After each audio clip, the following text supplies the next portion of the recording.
या क्षणाची अतिशय महत्त्वाची बातमी. विरोधी पक्षनेते अंबादास दानवे यांच्या कोल्हापूर दौऱ्यामध्ये मोठा राडा पाहायला मिळाला. राज्य नियोजन मंडळाचे अध्यक्ष राजेश क्षीरसागर यांनी मारहाण केलेल्या वरपे कुटुंबियांची भेट घेण्यासाठी अंबादास दानवे त्यांच्या घरी पोहोचले. अंबादास दानवेंची भेट घेत राजेश क्षीरसागरांवर कारवाई करण्याची मागणी रवींद्र वरपे यांनी केली. वरपे यांचं म्हणणं ऐकून घेत दानवे यांनी तातडीनं पोलीस अधीक्षकांना राजेश क्षीरसागरांविरोधात गुन्हा दाखल करण्याची मागणी केली. मात्र अंबादास दानवे वरपे कुटुंबियांची भेट घेण्यासाठी दाखल झाले तेव्हा क्षीरसागर यांचे कार्यकर्ते चांगलेच आक्रमक झालेले होते.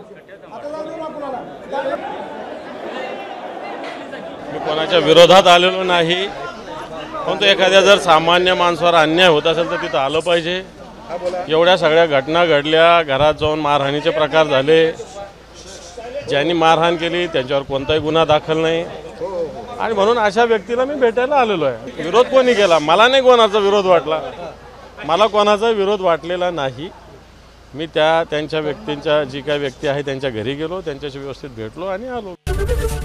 एबीपी माझा, उघडा डोळे बघा नीट.